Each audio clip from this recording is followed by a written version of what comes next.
was a valiant effort. Oh, you were doing it that time. No. We're off to a phenomenal start, I think. We're just out here breaking paradigms and phone stands. You said it, not me. Welcome to the first ever episode of the Men and Community Podcast. On today's episode, Matt and Carlo introduce themselves. We talk a little about why we feel this podcast is so important in today's world, what we hope to accomplish, and why we're so excited for you to be on this journey with us. We can't wait to get started, so let's go. 3, 2, 1, yeah! All right, so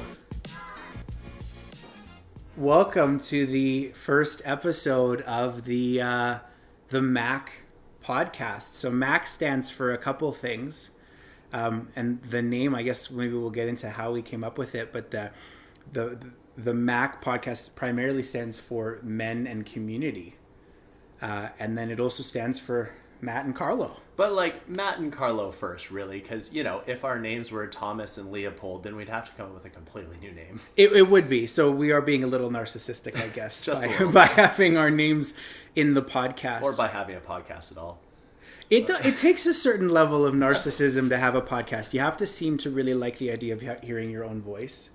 But I think beyond that, it has to be a little bit selfless as well. Especially a podcast like what we're trying to create here, because we Men in Community, the community, I think is just as crucial as the men part, because there's so many challenges as men that I think we face that are maybe silent, but we hold a big burden at the same time, because community, we feel like, falls on our shoulders, which isn't always the case, but it feels like it does.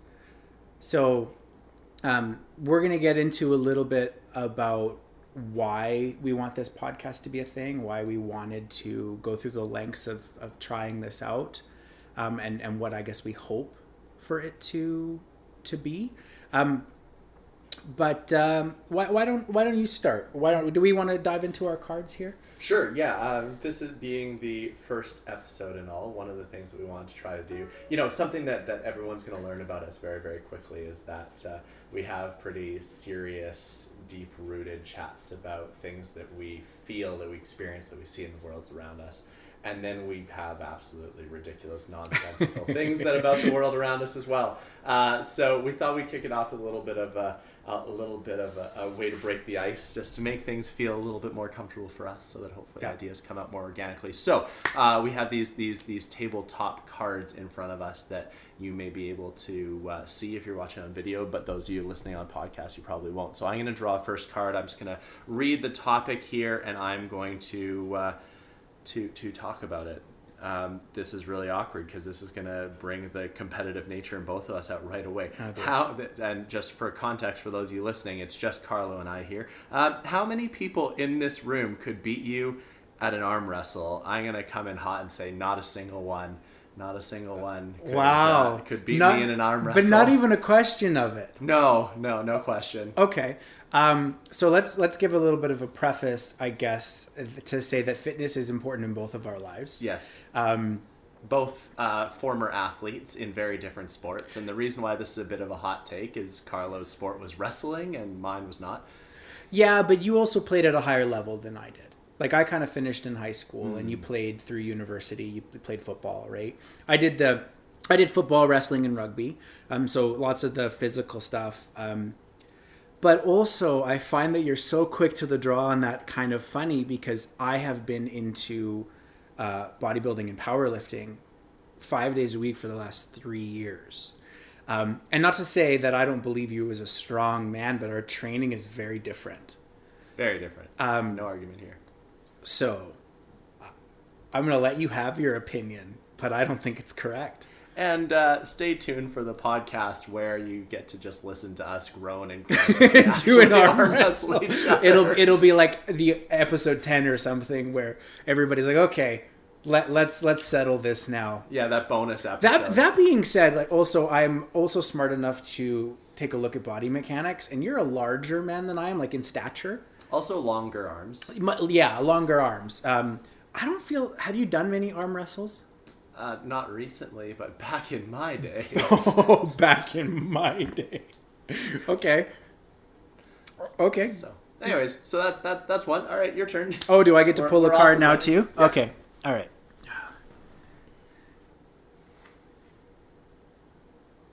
Oh, okay. So one of the fun things I think about Matt and I's relationship, as he said, is that we also get to explore kind of the goofier side of us.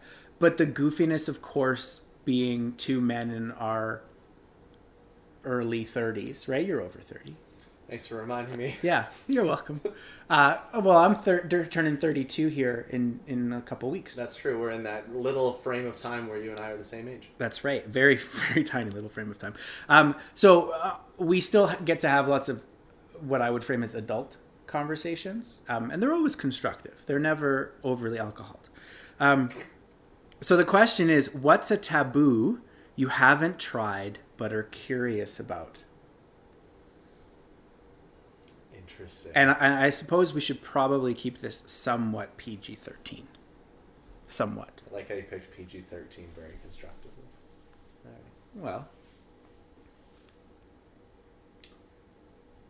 Oh, am I going first? I don't know. I was hoping that you would. All right, I'll go first. One thing that I've always been intrigued about, but never actually done, which will probably come as a surprise to a lot of people, is skinny dip. Oh, okay. Yeah. Skinny dipping is definitely a thing that I feel falls under the category of PG-13 taboo. That, I feel that I'm at a place in my life where I'm ready to try skinny dipping. Sure. Okay.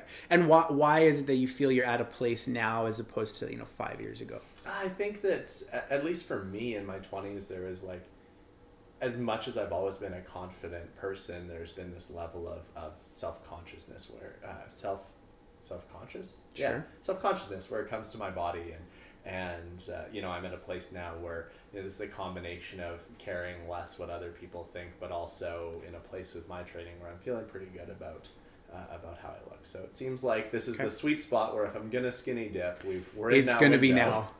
Okay. Well, that's good to know. I'll be the little devil on your shoulder when the time comes, I suppose. Count on you for that. And then I will walk away to let you have your moment in the water. Great. So what am I encouraging you to do? Okay. I don't know how to answer this question. I'm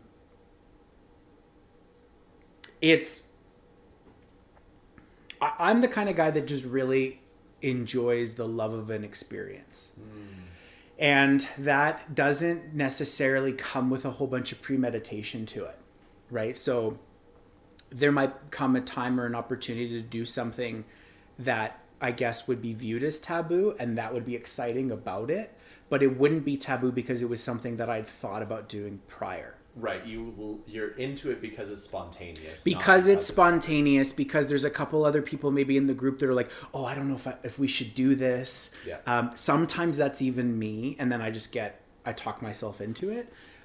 So yeah, there's nothing in particular that I would say that I want to try that I haven't, because it's more of like I just want to be in those situations to let my moral compass kind of steer me in a fun direction, I guess. So yeah, that's a difficult question for me to answer in a specific way. It's just really remagnetizing that compass, No, totally, totally. I'm no saint by anybody's imagination, but yeah, just very much. It's all about the experiences for me for a lot of things, which I guess would be a good segue into getting back one of the reasons why we're wanting to do this podcast. Yeah. If you don't mind me taking us back on that track. Yeah. Is because you and I both love the joy of an experience.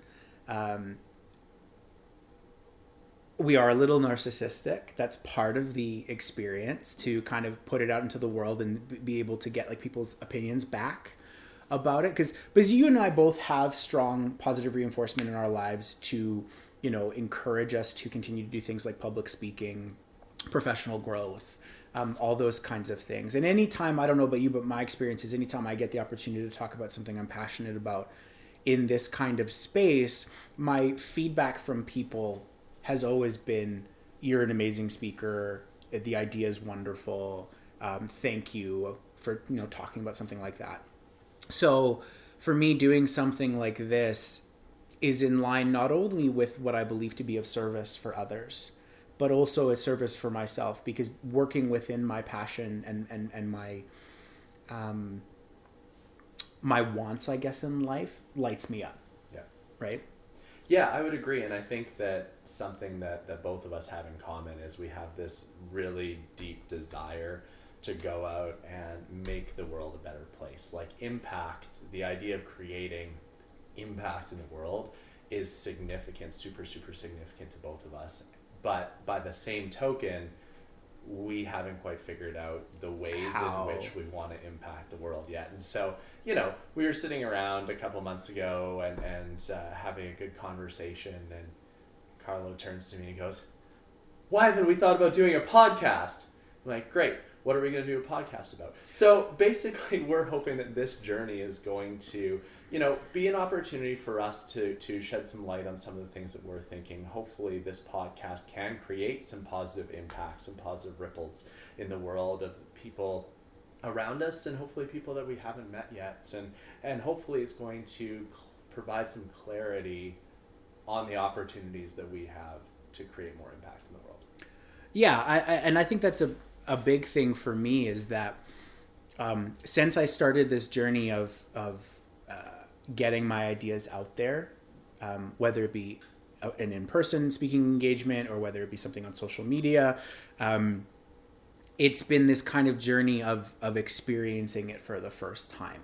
And it was super intriguing. I don't know if I told you this, but my little sister got married in August of this year. And I was asked by her to be the MC of the wedding, which at the time I giggled because I was like, "What are you doing making me the MC of your wedding, you silly young lady?" Idiot. Yeah. But I was nice. But at the end of the night, or pretty close to the end of the night, I had a childhood neighbor come up to me. So like this was a lady that was like my parents' age as I was growing up. And she came up to me and she goes, "I can't believe how different you are. She goes, when I remember you being a kid, you it was fly under the radar. It was don't talk about things, keep to yourself. You were very polite, very quiet." I think a big part of that was that I was bullied a lot as a kid. So, it was really flying under the radar for me. And she goes, "But look at you now. Like, I'm blown away by not only how you articulate things, but the things that you say, just being so profound and all that kind of stuff." So it was a really cool moment for me to kind of reinforce this idea that have a little bit more to offer than, I guess, the average person just trying to give good advice. Sure. So yeah, this whole podcast is very much about that journey, is that you and I have both been through certain things in our lives and been, I guess, blessed or gifted with this ability to articulate our thoughts in a great way that people enjoy. And just like you said, the hope is that as we talk about these things, that somebody's going to come across a concept or a way that we've talked about it, and they're going to view their lives a little bit differently. Yeah. Like, I don't think there's going to be any amazing new concept that you wouldn't have heard somewhere else. But my hope is that it's in a more down-to-earth way, that people can associate a little bit with more and maybe apply a little bit more to their lives. Yeah, that's my big hope. I love that. Yeah. So, as we kind of call it, the Men and Community podcast, obviously, men, because that's the viewpoint that we come from, right? And what that means in today's society, because it's a little bit skewed, I think, what being a man means. And I don't think that's anybody's particular fault, other than the fact that everybody has to go on their own journey of what being an adult and being a man means. And I think that's really important too. Because this podcast is about men and community, by no means are we professing to understand the male experience. Oh, no, right? No. We're really just, as you said, coming at this from our unique perspectives as men, and we're not doing it to diminish the experiences other men, women, or any other gender identification group. This is just the perspective that we want to share, coming from that place of happening to be men with certain experiences. Yeah, and I think that's really important. And I think the longer term goal of this podcast is to bring a lot of other people into the fold, whether they be as guests or, for a few short episodes or whatever it may be, to get the impressions and the ideas from those other viewpoints into ours. Yeah. Right? Like you said, it's not like we believe ourselves to be experts or anything like that, but that is our viewpoint. Yeah. And I think that if you are trying to experience life through somebody else's viewpoint, you are doing yourself a disservice. Yeah. Right? You have to experience life genuinely as you are. So that's how we're going to talk, right? And our intention by no means is to rub feathers or make anybody upset or anything like that. So we would ask that everybody just understands that we are coming from our viewpoint, and that's really the only thing that we can offer is our own viewpoint. Absolutely. Right? So, men, and then of course community, because I think that's a little too faceted as well, is that community affects us. And if you're the kind of people like we are, is that we also want to affect our communities. Yeah. Right? And I think that's, for me, community is a fascinating word. In every job or career or vocation I've ever had, community has been at the forefront. And so to me, community has so many different definitions and so many different nuances, and it creates this wildly intersecting Venn diagram of the communities that we participate in and then therefore have an impact on us. And so, the idea of this being about community is what really, really excites me. Is your community your block? Is your community the city or the municipality or the town from which you call home, right? Is your community your nuclear family unit, right? Yeah. And all of these different ways that we define community have an impact on our personal experiences. Absolutely. And I think what's so cool is that because that definition of community is so fluid at times, you can have like different goals about how you want to let that be part of your life. Right. So I think a good example would be like sometimes, actually, I think a really great example is that there's kind of a saying that I have within my office where we talk about, as you grow up and you become an adult, your goal is to change the world. Right. Well, a few years goes by and it's less the world and it's more the continent. And then a couple more years goes by and life starts to hit you and you've got responsibilities, and now it becomes the country, the province, the city, the community. And then eventually it's conquering the barbecue on a Saturday afternoon. The dream, right? So I'm not content with that. Yeah. I'm not content with conquering the barbecue. Do I make a mean steak? Absolutely. But I want to affect my community, whether that means one person or it means 1 million people. Yeah.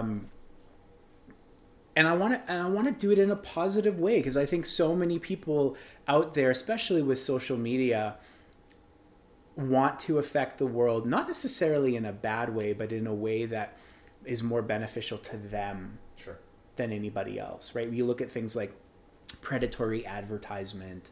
You look at things like these courses that you'll see that people will sell, and not putting down anything like that, but like just things that when you dive into the deeper of it, it's not about growth. It's not about becoming a better person. It's about how can I sell another thing today? Yeah. Right.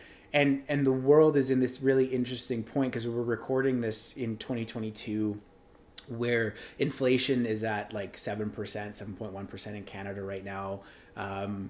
The housing markets are crazy. The cost of living, the cost of heat, the cost of gas, everything is crazy inflated. People are making no more money now than they did before COVID. And we're on this kind of looming, if not already, point of recession. And because the world was so connected over the last 2 years of COVID and watching social media and the rise of TikTok and all those kinds of things, I think we're all more aware of this. And unless you're really good at blocking it out, it's scary. Yeah. So, and I guess another big part of it, now that this thought is coming to my mind, is how can we maybe calm the waters a little bit for people? Yeah. So you want to put people to sleep with a podcast? That's what you're saying. I hope my voice is calming, but not that calming. Get you hired on the Calm app. Oh yeah, yeah. But yeah, like just bringing a little bit of a frame of reference to people that you can't control the things you can't control. Sure. But you better work your butt off to control the things you can. Yeah. Right? You can't just fly through life, I guess. Yeah. And to take that even further too, I think when I hear you talking about this idea that we have when we come into the world as adults and want to try to make a difference in the world, you know, and that idea that you shared that our field of vision just comes down and down as we become more, I don't know, pessimistic or realistic about what our capacity is to be able to do that while supporting the people that we love. I think too, what we've really learned since the start of 2020 with the pandemic and political divisiveness and all these other things, you know, you touched on the economic ones, but there's some pretty serious social and political things that have happened too. And what I've really noticed is that when times are good, the people that we believe are a part of our community is very broad. We feel more connected to the people down the streets. We feel more likely to pull over and help somebody if they have a flat tire, things like this. But the minute that we feel threatened, whether that threatened is, you know, political, or it's social, or it's, you know, is that person vaccinated or not, right? As soon as these threats happen, it narrows our field of focus in the same way, and all of a sudden that threatening feeling, that feeling of not feeling safe, shrinks the size of community that we feel comfortable with. And so for what me, a great point. What I'm really passionate about is trying to re-extend that idea of community again, starting to think more positively about our neighbors. And one of the ideas that I'll talk about in a future episode is about how the front garage of houses, so houses that have a garage in the front yard, is destroying community. And so that's something, I know you're giving me that look, I'm going to save that for a later podcast, but that's something that I feel really strongly about. And so, you know, I think that as we're emerging and hopefully coming into this place where people are starting to feel more safe again, safe physically, mentally, economically, I want to create environments where we can start to then broaden out what our understanding of our community is. Yeah. I think that's such a great point that I didn't think about that our communities kind of squeeze in on themselves when we feel threatened. And I think that's such a great point. And I guess this is just a thought that's coming to me, and I don't know. I think it's going to depend highly on the success of this podcast. But a lot of what I've been seeing a lot of people doing or finding a lot of value in is really great online communities. And I think that came at a necessity because we couldn't see our actual friends for a couple of years. So, you know, if the response is good enough, I think it would be really cool to maybe open up a Discord community or something like that, where we could have people come in and weigh in and talk about some of these things. Because I know for me, I want the broader reach of things like content that people can consume, but I thrive in one-on-one or one-on-group kind of scenarios, and I know you do too. So, you know, if that's the kind of support somebody's looking for as well, within what we can give, I think both you and I would be excited to do so. Yeah, absolutely. Right? Yeah, because, you know, if the communities are shrinking and there's an opportunity to help expand them in a positive way, I'm all for that. Yeah. I love that. Mm-hmm. So before we go too much further, I mean, I'm imagining that a lot of people that are going to be listening to this already know one of us, if not both of us. Sure. And so, you know, quick shout out to all those people that are helping us. Yeah, you guys rock. And spending more time listening to us than you already are forced to.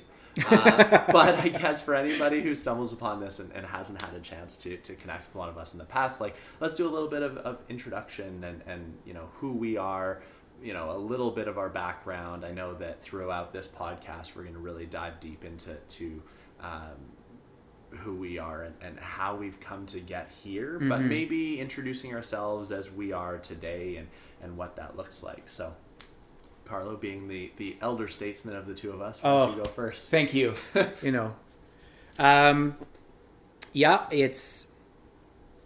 I think it was really important that you put the key word on like where we are now, because I've gone through some massive transformations over the last few years, and again, that's something we'll get into on a later episode. I'm super excited to share that story. But where I am now is this. I think I would describe it as this pursuit of everything that I can be. Right? Like I don't believe that everybody out there is destined to be a CEO, or destined to be a world impact leader, or destined not to be those things and just be a great parent or something like that. I think everybody has their own fate. And I'm not to say that stuff is set in stone. I think we're the masters of our own destiny. But for me, it's just, I know that there are things that I'm called towards. Yeah. And my day-to-day pursuit has been becoming all that I could be. A great leader that I listen to a lot, he talks about the idea of that at the end of your life, you're going to meet who you could have become. And the most terrifying part of that is, what if you're completely two different people? Right? And I'm not necessarily sure that I'm afraid of that, but I know that I want to be able to look at myself and say, hey, I did everything within my power while still being a good person, while still living the requirements of a day-to-day life. Right.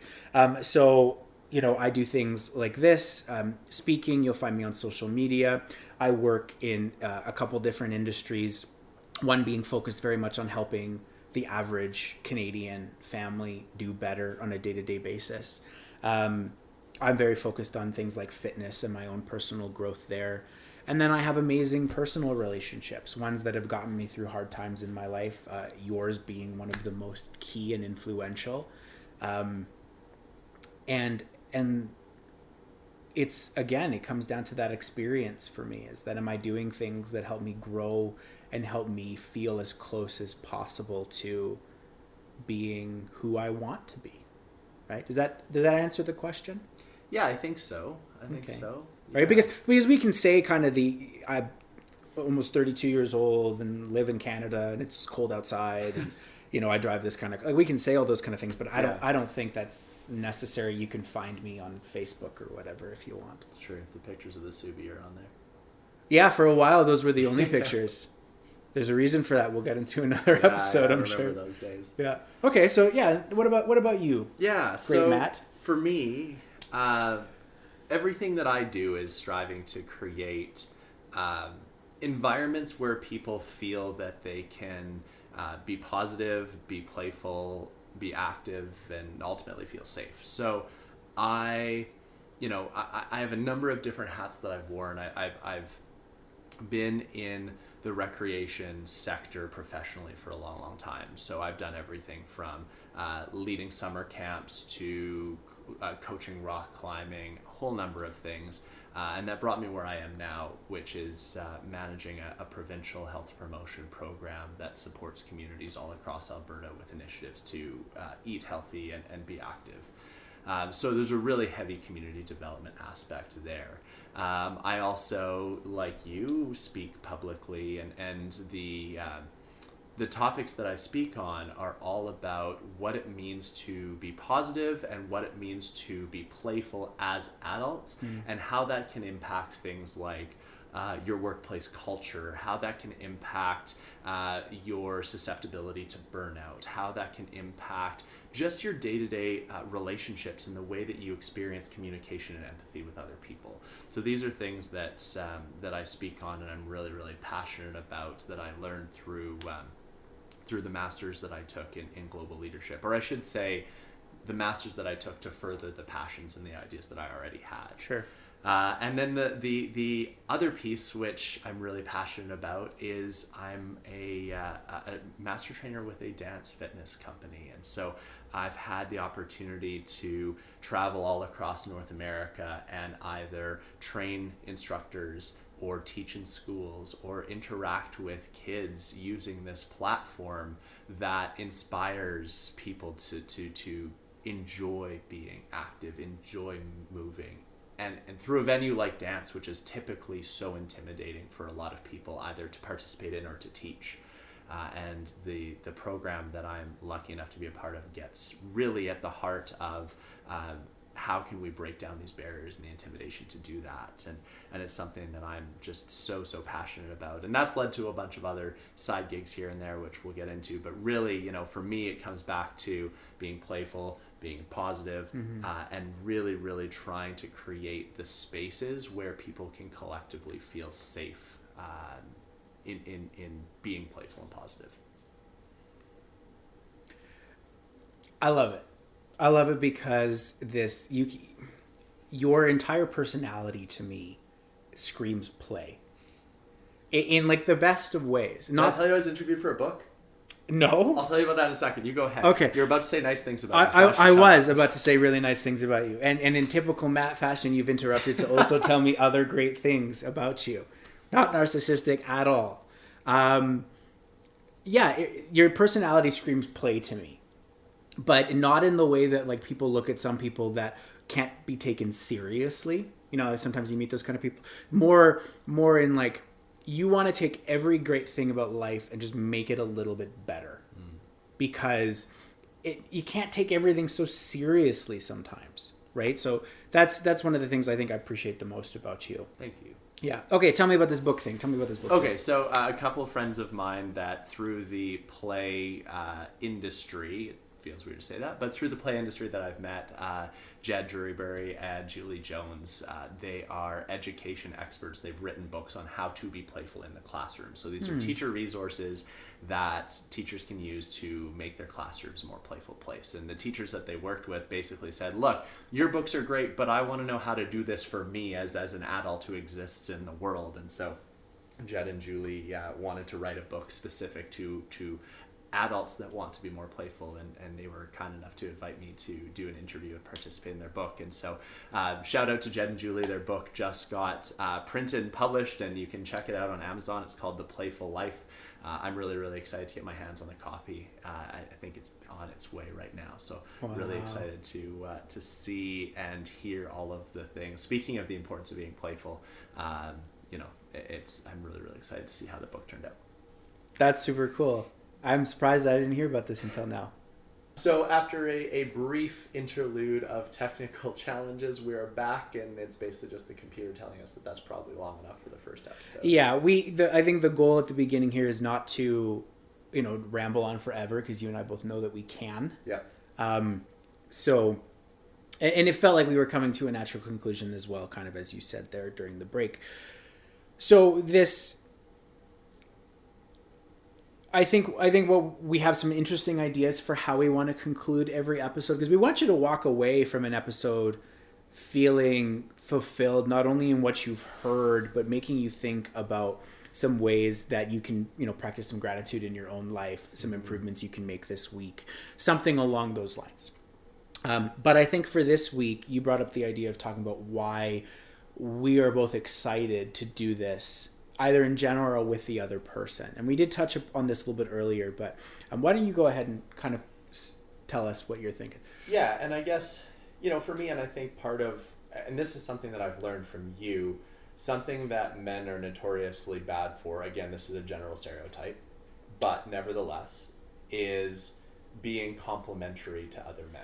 Yeah. And I think this is something that I've learned from you, and I've really integrated and tried to make a part of my practice. And so, there's always the sense of, oh, gee, thanks, you're saying something nice about me. But this is something that both of us, me, thanks to you, am trying to really integrate, is taking the opportunity to recognize and acknowledge something positive about other men. And so, for me, the reason why I'm excited to go on this podcast adventure with you is you're someone who in my life inspires me and pushes me to be better. You talk about how you want to continue to make an impact in the world, and spending time with you inspires me and pushes me to look for new ways that I can do that too. And so I just feel that you're going to have this tremendous impact on the people that join our podcast and join this journey with us, whether it's 5 people or 5,000. And I'm really, really excited to be a part of your audience as much as I am a participant. I appreciate that, man. Thank you. I think one note that I would want to say to you just following that comment is that if you are the kind of person that struggles taking a compliment, it's almost harder to take a compliment than it is to give one sometimes. Yeah. And if you are the kind of person that finds it difficult to do so, practice just saying thank you. Right? Don't, oh shucks, don't play it off like nothing. Yeah. Say thank you. Because if someone is expelling the energy to give you that kind of compliment, it actually takes a lot for them to do so. Yeah. So don't shove it off. Be grateful for that energy, I think. Right? For me, I think the reason I'm really excited to do this podcast with you, beyond what you just said, is that in my life, you are a constant, right? You are a nice baseline for me. There'll be times where I need a little bit of a push, and I don't even have to ask for that from you. Just you telling me how you've succeeded lights a fire under me again. There are times where I need to be brought back into kind of a level of calm and a level of steady. And that is something that you offer me a lot too, because I think you have this great baseline there for that as well. So I'm really excited to have that, and to have that in my life even more than I do now. So thank you for being such a rock in my life, man. Thank you. I appreciate that. Yeah. So at this point, I think we're going to conclude our episode. That was so much fun. It was fun. I am super excited to keep doing this. We hope that it makes some great impact in people's lives. We hope that you guys have an absolutely amazing time listening to us. And we're going to try and get this out there in a way that you guys can interact with us and kind of guide what you want to hear as we kind of move through. Absolutely. Yeah. Anything else you want to say? No, I just think that, if anything, however small in this podcast episode was something that resonated with you, write it down. I think that, something we've both taken so much away from being able to put on paper the things that are meaningful that come out of our brains. And so write it down, even if it's one line, one idea. And we're really excited to go on this journey with all of you. So thank you so much. Go do something awesome today. Yep. And we'll see you for episode 2. Thanks, guys. That was so much fun.